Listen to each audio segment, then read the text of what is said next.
sahabat Galilea yang diberkati oleh Tuhan Yesus, saudara, orang-orang Islam sering menyebut mereka yang non-Muslim sebagai orang kafir. Nah, pertanyaannya adalah, apakah ada orang yang senang disebut kafir? Jelas tidak ada. Amin. Karena itu sebelum kita memberi label kafir kepada seseorang, ada baiknya terlebih dahulu kita mengetahui apa yang dimaksud dengan kafir. Kata kafir berasal dari bahasa Arab, artinya orang yang menyembunyikan atau mengingkari kebenaran. Dalam terminologi kultural, kata ini digunakan dalam agama Islam untuk menunjuk kepada orang yang mengingkari nikmat Allah. Nah, bila menyimak pengertian tersebut, jelaslah orang Kristen tidak termasuk dalam bagian ini. Kenapa?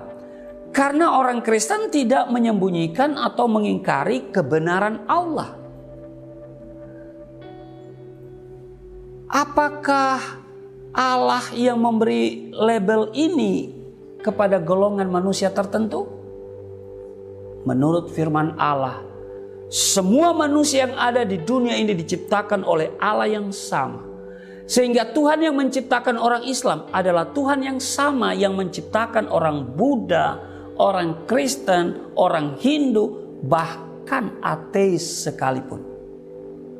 Dan seharusnya Tuhan tidak pilih kasih kepada ciptaannya. Bukankah demikian? Apakah pengikut Isa Al-Masih atau pengikut Yesus Kristus disebut kafir? Saudara, saya percaya Allah adalah Tuhan yang adil dan maha kasih.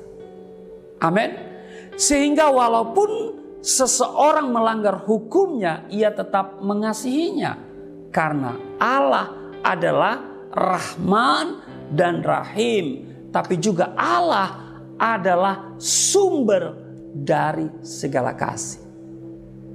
Tentang pengikut Isa Al-Masih, Al-Quran mencatat dan menjadikan orang-orang yang mengikuti kamu, yaitu dalam tanda kurung Isa Al-Masih, di atas orang-orang yang kafir hingga hari kiamat. Kemudian hanya kepada akulah kembalimu. Lalu aku memutuskan di antaramu tentang hal-hal yang selalu kamu berselisih padanya. Dengan jelas Al-Quran menyatakan bahwa pengikut Isa Al-Masih atau yang lebih dikenal dengan sebutan Nasrani atau Kristen akan diletakkan di atas orang kafir. Sehingga dapat disimpulkan label kafir yang disematkan oleh orang Islam selama ini kepada orang Kristen adalah keliru. Sulit untuk dipahami bagaimana mungkin pengikut Isa Al-Masih, seorang terkemuka di dunia dan di akhirat, kata Quran surat 45 itu menyebutkan bahwa Isa Al-Masih adalah seorang terkemuka di dunia dan di akhirat.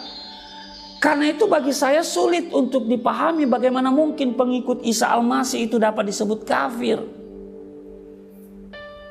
Karena itu di dalam Alkitab, Yohanes pasal 8 ayatnya yang ke-12, Yesus sendiri berkata, Ana huwa nurul alami. Akulah terang dunia. Amin. Barang siapa yang mengikut aku, ia tidak akan berjalan dalam kegelapan, melainkan ia akan mempunyai terang hidup. Orang-orang yang mengikuti Isa Al-Masih adalah orang-orang yang telah menerima terang kemuliaan Allah. Sehingga mereka disebut sebagai anak-anak Allah yang telah menerima warisan kerajaan Allah. Dan mereka bukanlah orang kafir seperti yang dituduhkan umat muslim selama ini. Sesungguhnya kata kafir juga ada di dalam Alkitab. Bahwa semua agama memiliki konsep kafir. Tetapi yang menarik, Yesus katakan di dalam Matius pasal 5 ayat 22. Siapa yang berkata kepada saudaranya kafir, harus dihadapkan ke mahkamah agama. Mari kita berdoa. Terima kasih Tuhan, kami mengerti bahwa konsep kafir dipunyai oleh semua agama. Dan yang menarik, Yesus berkata, siapa yang berkata kepada saudaranya kafir harus dihadapkan ke mahkamah agama. Terima kasih, kami tidak akan saling mengkafir-kafirkan satu dengan yang lain. Sebab Engkau Allah yang Maha Kasih dan yang pasti mengampuni setiap orang yang berdosa. Di dalam nama Tuhan Yesus, haleluya, amin.